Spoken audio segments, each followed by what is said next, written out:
Welcome guys. आज हम करेंगे रिएक्शन मैकेनिज्म के कुछ प्रैक्टिस क्वेश्चंस और जो इस साल सितंबर अटेम्प्ट में क्वेश्चंस आए थे रिएक्शन मैकेनिज्म से वो वाले भी हम करेंगे। ओके, तो पहला क्वेश्चन है आपके लिए, which of the following will give S N two reaction with NaSH। हमें पता लगाना है कि जो कंपाउंड्स आपको शो किए हुए हैं इनमें से कौन एसेंट टू रिएक्शन देगा या दे सकता है। ठीक है, अब एसेंट टू रिएक्शन की अगर बात करें तो एसेंट टू रिएक्शन कहाँ अच्छी होती थी, 1 डिग्री और 2 डिग्री में, और 3 डिग्री में काफ़ी कम पाई जाती है एसेंट टू रिएक्शन, बल्कि न के बराबर है almost. Okay, S N two reaction में आपके कुल मिला के प्राइमरी सेकेंडरी कार्बन्स आपको देखने हैं, जहाँ पर लिविंग ग्रुप लगा हुआ है उस कार्बन को देखना है। ठीक, तो ये कॉन्सेप्ट है इस क्वेश्चन के पीछे। अब देखते हैं यहाँ पर ये लिविंग ग्रुप जहाँ जुड़ा हुआ है, देखिए। ठीक, अब न्यूक्लियोफाइल को कहाँ आना पड़ेगा, इस पोजीशन पे आना पड़ेगा, क्योंकि SN2 है, न्यूक्लियोफिलिक सब्स्टिट्यूशन है, तो यहाँ न्यूक्लियोफाइल आएगा। ठीक है, अब देखिए न्यूक्लियोफाइल खुद नेगेटिव होता है और इस पोजीशन पे ये जो आपके बॉन्ड्स हैं रेजोनेंस करते हुए एक कॉन्जुगेशन से डिलोकलाइज्ड रहते हैं पूरी रिंग में। तो यहाँ पर इलेक्ट्रॉन चारों तरफ घूम रहे हैं इस रिंग में, है ना।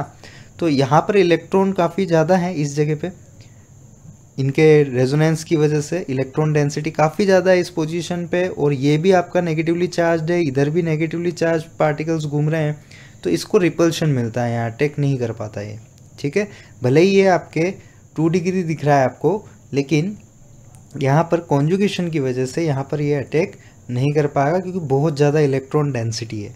क्या है यहाँ पर, बहुत ज़्यादा इलेक्ट्रॉन डेंसिटी है इस पोजीशन पे, इस वजह से। ठीक है, और वैसे भी देखा जाए तो एक थोड़े से मोमेंट के लिए जो पॉजिटिव चार्ज बनता है वो इस जगह बनेगा, जो कि इसके रेजोनेंस को भी डिस्टर्ब करेगा। वैसे SN2 में डायरेक्ट 1 स्टेप रिएक्शन होती है, लेकिन हम इस तरीके से भी देख सकते हैं। 2 तरीके हैं आपके पास, इलेक्ट्रॉन डेंसिटी से देख लो, रिपल्शन ज़्यादा होगा तो उसकी वजह से नहीं आ पाएगा, यानी यहाँ पर SN2 रिएक्शन नहीं होगी, इस केस के अंदर नहीं होगी। ठीक है, यहाँ पर आ सकता है, देखिए ये दूर है इससे थोड़ा, तो इस पोजीशन पे ये अटैक कर सकता है, नो इसमें कोई दिक्कत नहीं है यहाँ पे। ठीक है, तो यहाँ पर तो ये हो जाएगा, क्योंकि यहाँ पे इस कार्बन पे इसको अटैक करना है न्यूक्लियोफाइल को, तो यहाँ पर ये अटैक करके इसको बाहर निकाल के प्रोडक्ट बना देगा आपके। ओके, और न्यूक्लियोफाइल कौन है यहाँ पर, SH-, कौन है न्यूक्लियोफाइल, SH-। ओके, चलिए ये इसने कर दिया सब्स्टिट्यूशन शो। अभी इन दोनों में देखते हैं, देखो अगेन ये यहाँ पर है तो कर देगा अटैक, इसी के जैसा कुछ है ना, तो कर देगा ये अटैक यहाँ पर, तो ये वाला भी शो कर देगा SN2 और ये वाला भी शो कर देगा, कोई दिक्कत नहीं है, 2 डिग्री है ये आपके। ठीक है, तो ये वाला भी शो कर देगा। ठीक, नेक्स्ट देखते हैं, वही क्वेश्चन है, कंपाउंड्स अलग अलग दे दिए हैं आपको। अब देखो अगेन ये इस जगह अटैक करने आएगा, अब देखो इस जगह अटैक करने आएगा तो हिंड्रेंस कितनी ज़्यादा है, भले ही ये अगेन 2 डिग्री है आपका, लेकिन इसके अगल बगल देखिए कितना हिंड्रेंस है ना। भले ही ये 2 डिग्री कार्बन है, लेकिन यहाँ पे 3 डिग्री वाले कार्बन भी जुड़े हुए हैं इससे, जो कि न्यूक्लियोफाइल को अंदर एंट्री नहीं करने देंगे। जो न्यूक्लियोफाइल यहाँ आएगा अटैक करने, तो इसको यहाँ एंट्री ही नहीं मिल पाएगी, उतनी आसानी से नहीं मिल पाएगी, तो ये भी SN2 रिएक्शन शो नहीं करेगा ड्यू टू हिंड्रेंस। ध्यान रखें, अगर 2 डिग्री कार्बन से अगर आपके 3 डिग्री कार्बन्स अगर अटैच्ड हैं तो वो हिंड्रेंस में आएगा, और हिंड्रेंस वाले पे न्यूक्लियोफाइल अटैक नहीं कर पाता, न्यूक्लियोफिलिसिटी उतनी अच्छे से स्ट्रॉन्ग नहीं होती वहाँ पर, उसकी वजह से खुद न्यूक्लियोफाइल के ऊपर भी हिंड्रेंस नहीं होना चाहिए, और जहाँ वो अटैक करने जा रहा है वहाँ पर भी हिंड्रेंस नहीं होना चाहिए। ओके, तो इस वजह से ये अटैक नहीं करेगा। नेक्स्ट अगेन देखिए, ये जो आपका 3 डिग्री कार्बन हो रहा है, 3 डिग्री कार्बन हो रहा है, तो वैसे ही यहाँ पर नहीं आ पाएगा न्यूक्लियोफाइल। और अगेन देखें तो ये ब्रिज हेड पोजीशंस होती है, ये जो ब्रिज बना हुआ होता है इसके जो एंड्स होते हैं ये ब्रिज हेड पोजीशंस होती है, और इन पोजीशंस पे SN1 SN2 नहीं करवाई जाती। ठीक है, नेक्स्ट इस वाले कंपाउंड को देखते हैं। देखिए ये आपका 1 डिग्री है ना, ये वाला आपका कार्बन कैसा है, 1 डिग्री है, क्योंकि ये हटने के बाद 1 डिग्री है ये। ओके, लेकिन इससे जो जुड़ा हुआ कार्बन है वो 3 डिग्री है, इससे जो जुड़ा हुआ कार्बन है वो 3 डिग्री है, तो अगेन न्यूक्लियोफाइल को आने की जगह नहीं मिल पाएगी। ठीक है, तो ये वाला भी शो नहीं करेगा SN2। ध्यान रखिएगा, 2 डिग्री कार्बन से अगर 3 डिग्री कार्बन जुड़े हुए हैं तो हिंड्रेंस का केस होगा हमेशा। ठीक, अगेन ये न्यूक्लियोफाइल आपके जो लिविंग ग्रुप जहाँ लगा हुआ है वो 3 डिग्री कार्बन है और 3 डिग्री पे SN2 नहीं होती है। ठीक, तो वो केस थे जहाँ हो रही थी, ये केसेस है जहाँ नहीं हो रही है। और देखते हैं यहाँ पर हो जाएगी। देखिए यहाँ पे कोई 3 डिग्री कार्बन नहीं जुड़ा हुआ है इससे, तो यहाँ पर SN2 हो जाएगी। और ये तो आपका 1 डिग्री है, ये तो सबसे अच्छी फेवरेबल कंडीशन है SN2 के लिए, तो अगेन ये भी हो जाएगी। क्लियर है ये बात? ठीक है, तो इस तरीके से हम SN2 के लिए पता करते हैं कि होगी कि नहीं होगी। वैसे लिविंग ग्रुप भी अच्छा होना चाहिए, ये उतना अच्छा लिविंग ग्रुप नहीं है वो, लेकिन फिर भी SN2 कर देगा क्योंकि न्यूक्लियोफाइल बहुत अच्छा है आपके पास SH- है ना। नेक्स्ट, डिटरमाइन एलिमिनेशन और सब्स्टिट्यूशन रिएक्शन। आपको यहाँ पर ये जो रिएक्शंस के कॉम्बिनेशन दिए हुए हैं इनमें से ये पता करना है कौन एलिमिनेशन के थ्रू प्रोडक्ट बनाएगा और कौन सब्स्टिट्यूशन रिएक्शन के थ्रू प्रोडक्ट बनाएगा। अब देखिए एलिमिनेशन के लिए हमें क्या चाहिए होता था, बेस, और सब्स्टिट्यूशन के लिए क्या चाहिए होता था, न्यूक्लियोफाइल।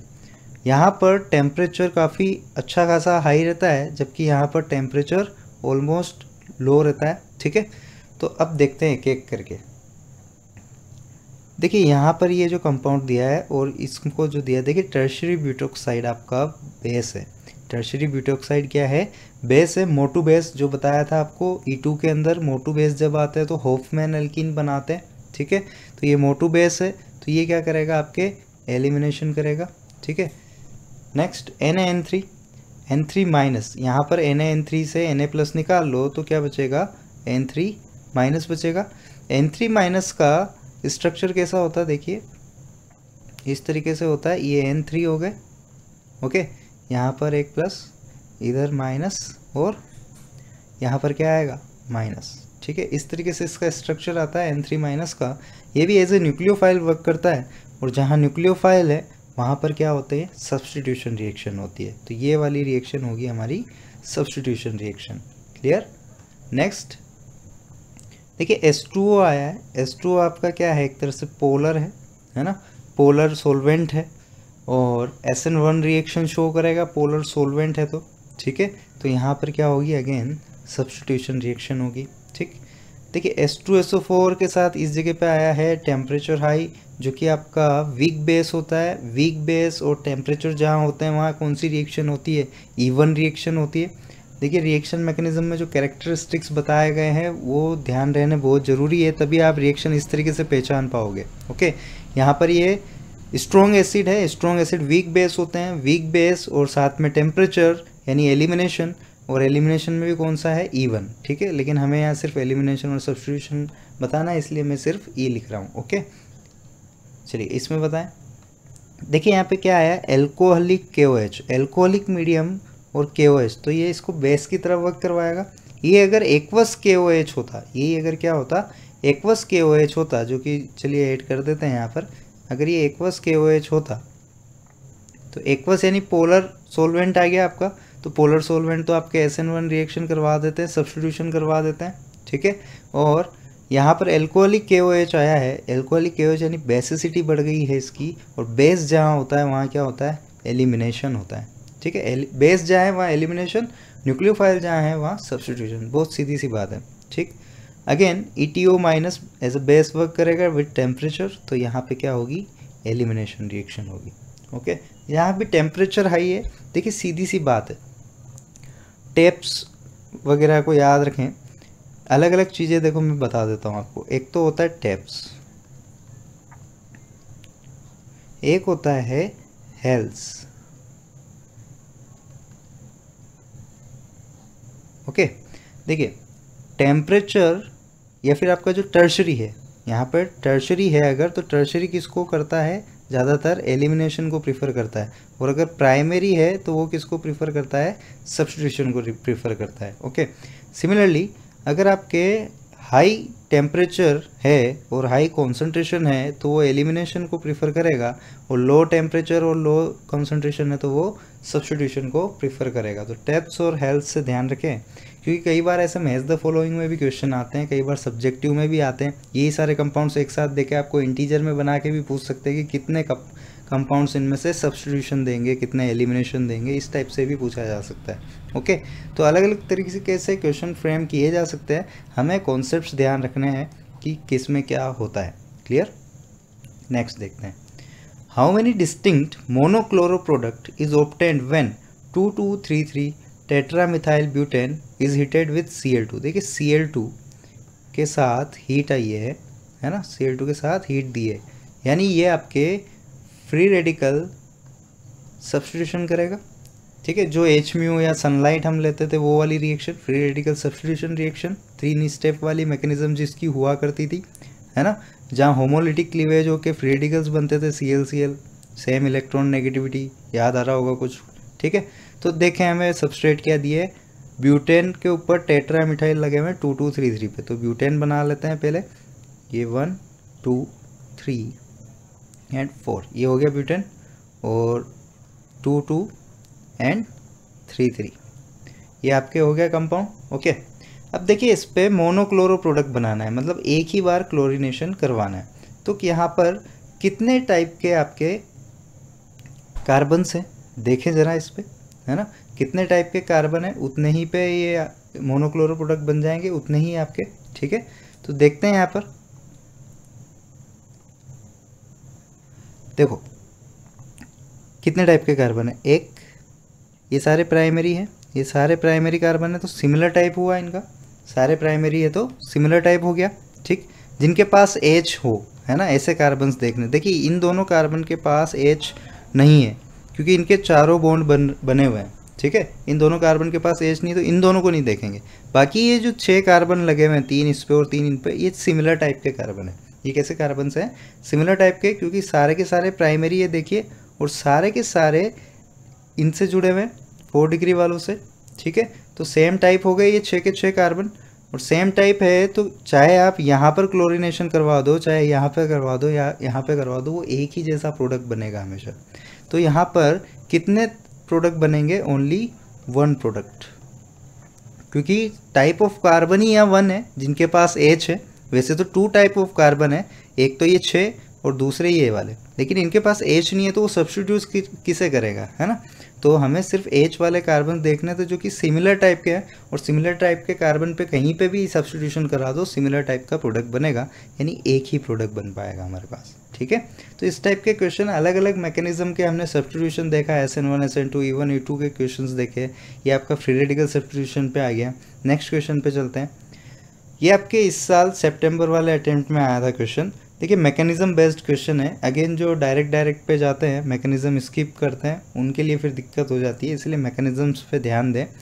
देखिए SN1 रिएक्शन का मैकेनिज्म दिया हुआ है जिसमें आपके सोलवेंट वगैरह यूज़ करके केटायन बनाया है, फिर उस पर न्यूक्लियोफाइल ने आके अटैक करके प्रोडक्ट बनाया है, RX को X को सब्स्टिट्यूट करके Y लगा दिया है, ठीक है। ये देखिए सब्स्टिट्यूट होके रखा हुआ है, ओके। तो देखिए इसमें से कैरेक्टरिस्टिक्स बताने हैं SN1 रिएक्शन के, सीधा थ्योरी बेस्ड क्वेश्चन आया था। The reaction is favoured by weak nucleophiles, true है। SN1 रिएक्शन में हमें वीक न्यूक्लियोफाइल चाहिए होता है क्योंकि कार्बोकेटायन बन जाता है ऑलरेडी, एक प्लेनर स्ट्रक्चर आ जाता है तो किधर से भी अटैक कर सकता है, ठीक है। स्ट्रॉन्ग का चाहिए होता है SN2 में, और वीक का चाहिए होता है SN1 के अंदर, ठीक। Next, R+ would be easily formed if the substituents are bulky, yes सही है। 3 डिग्री को फेवर करता है SN1, यानी बल्कि को फेवर करेगा क्योंकि कार्बोकेटायन अच्छा स्टेबल होता है वहाँ पे, उसकी वजह से ये भी ट्रू है, ठीक है। Next, the reaction is accompanied by racemisation, yes. इसमें जब कार्बोकेटायन बन जाए तो बोथ साइड अटैक कर सकता है, फ्रंट साइड और बैक साइड से अटैक करता है, तो उसकी वजह से रिटेंशन और इन्वर्जन वाले प्रोडक्ट बनते हैं, ठीक है। तो ये वाला भी हमारा राइट है, okay. The reaction is favoured bye non polar solvent, ये गलत है क्योंकि यहाँ पर हमें केटायंस बनाने हैं और पोलर स्पीशीज़ बनानी है तो पोलर सोलवेंट लेना होता है, नॉन पोलर नहीं लेना होता है, तो डी वाला रॉन्ग हो गया। तो हमारा राइट आंसर कौन सा हो जाएगा इसमें, A, B एंड C। इस तरीके से नॉर्मल क्वेश्चंस आते हैं मेंस वगैरह में, नीट में, तो ध्यान दीजिएगा इन पे ज़रा। अगेन एक मैकेनिज्म बेस्ड क्वेश्चन आया था, ये सारे इस सितंबर अटेम्प्ट के क्वेश्चन हैं आपके, कुछ नीट के हैं कुछ JEE के हैं। देखते हैं इसमें क्या कह रहे हैं। एक ये रिएक्शन दिए, देखिए पहले तो पहचानिए ये सब्स्टिट्यूशन है कि एलिमिनेशन है। सिंगल बॉन्ड से सिंगल बॉन्ड आया यानी है तो सब्स्टिट्यूशन, ठीक है, न्यूक्लियोफिलिक सब्स्टिट्यूशन, क्योंकि न्यूक्लियोफाइल ने सब्स्टिट्यूट कर दिया लिविंग ग्रुप को, है ना। अब देखिए ये कौन सी ऑर्डर है, 1 ऑर्डर है, SN1 है कि SN2 है, तो इसका ये रेट एक्सप्रेशन हमें बता देगा।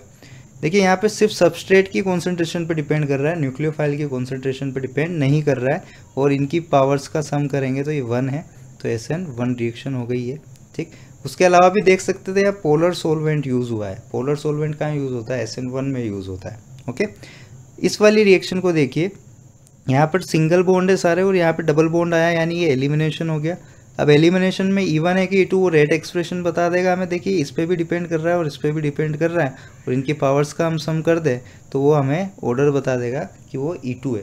ठीक है, वो कैसी रिएक्शन है? E2। ठीक, अब देखो, और वैसे भी पता चल रहा था हमें, छोटू बेस आए, छोटू बेस आपके E2, मोटू बेस भी E2 करते हैं। ओके, अब नेक्स्ट देखते हैं इसमें कौन सा ट्रू हो सकता है। Changing the concentration of base will have no effect on reaction 1। सही है, क्योंकि यहाँ पर बेस या न्यूक्लियोफाइल जो भी है उसकी कॉन्सेंट्रेशन का कोई इफेक्ट पड़ेगा ही नहीं, क्योंकि वो रेट एक्सप्रेशन में है ही नहीं। रेट एक्सप्रेशन में जो स्पीशीज़ है वो सबस्ट्रेट है ओनली, यानी सबस्ट्रेट की कॉन्सेंट्रेशन चेंज करने पे ही इफेक्ट पड़ेगा इसकी रेट पे, जो कि स्टेटमेंट ट्रू दिया हुआ है, बाकी सारे रोंग है। ठीक है,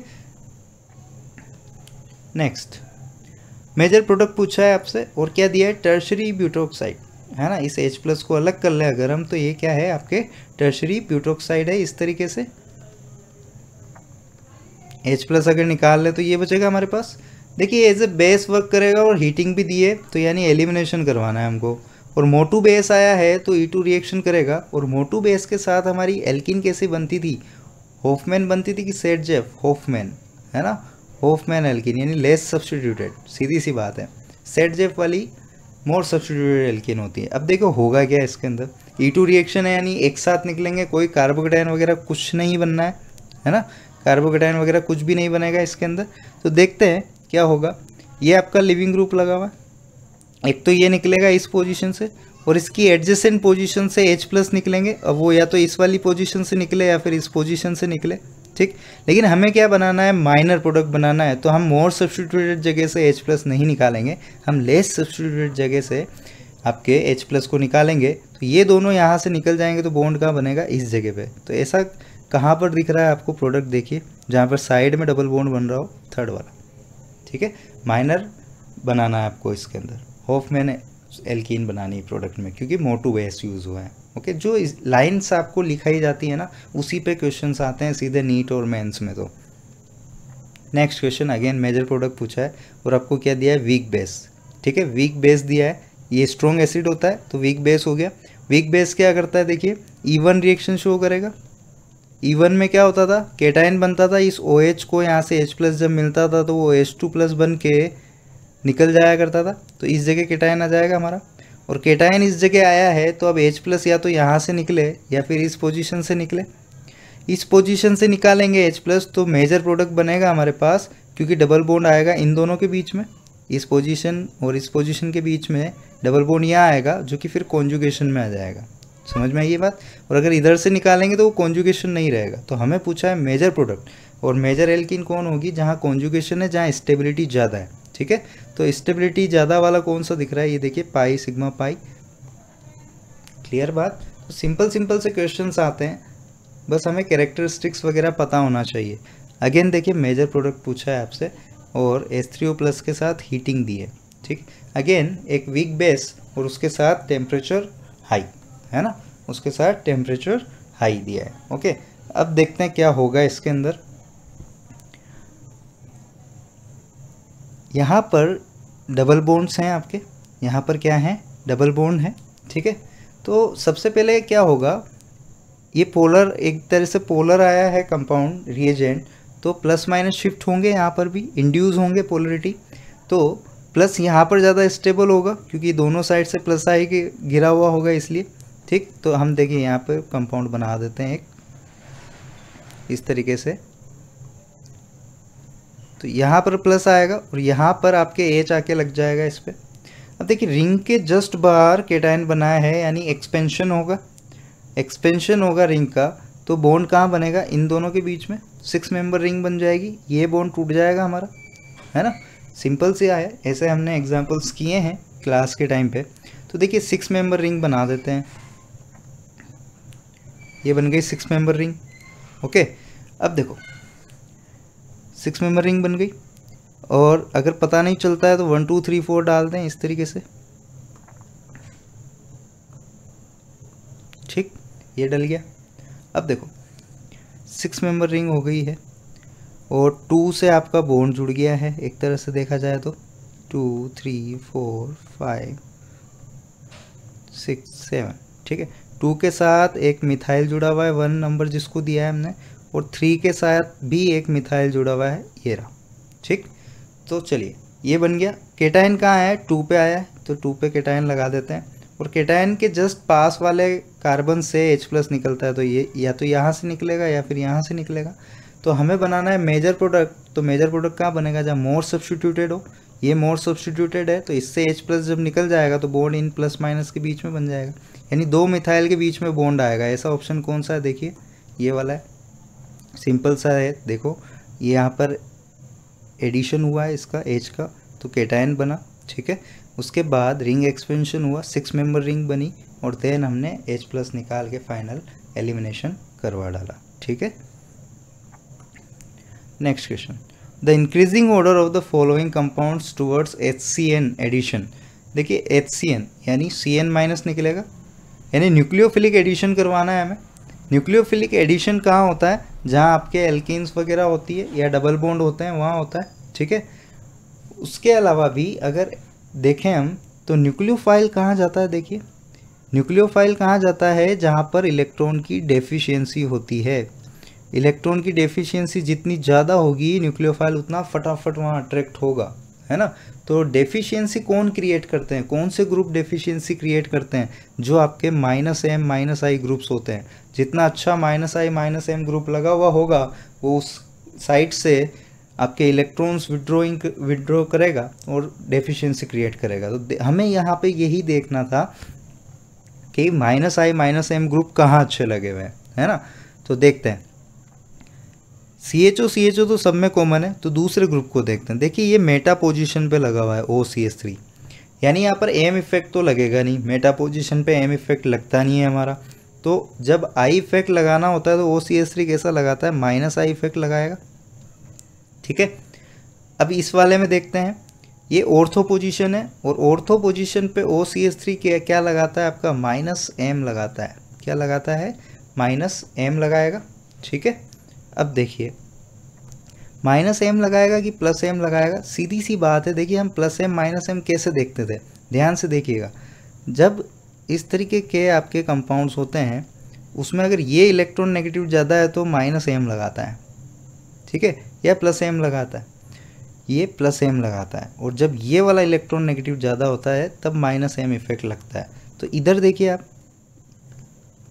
लोन पेयर देखे बेटा, ठीक है, तो ये क्या लगाएगा, +M लगाएगा। ठीक है, अगर यहाँ पर मोर इलेक्ट्रॉन नेगेटिव एटम होता तो -M लगाता। ऑर्डर देखिएगा जस्ट। ठीक, इधर देखें, ये ऑर्थो पोजीशन पे और NO2 क्या लगाता है, -M लगाता है, ज़बरदस्त -M लगाएगा।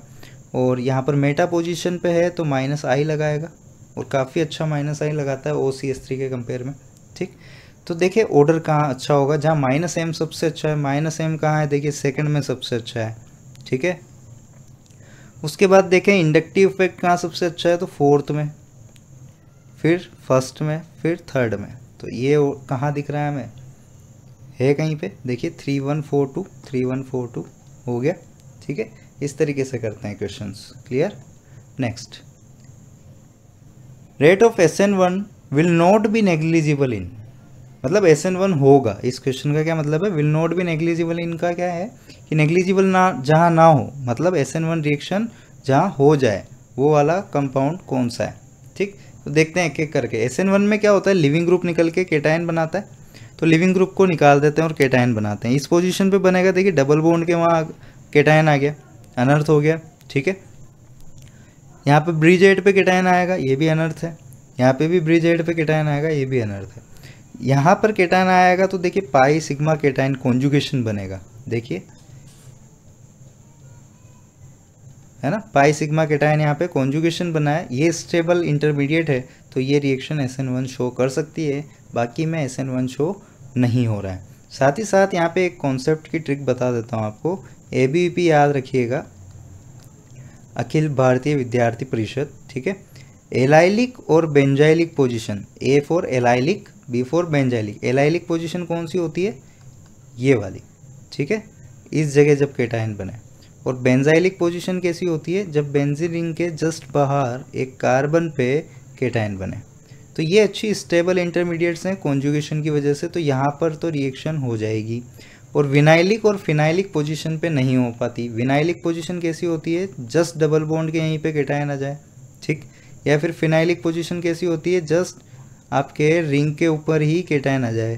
तो इन दोनों में नहीं होती, इन दोनों में नहीं होती है रिएक्शंस, ठीक है, क्योंकि स्टेबल इंटरमीडिएट नहीं है, ये स्टेबल इंटरमीडिएट है। तो इस टाइप के काफ़ी क्वेश्चंस आते हैं एम्स वगैरह में, जेई में, ध्यान रखिएगा इनको। लिविंग ग्रुप को निकाल के केटायन बना के उसकी स्टेबिलिटी देखनी होती है जस्ट।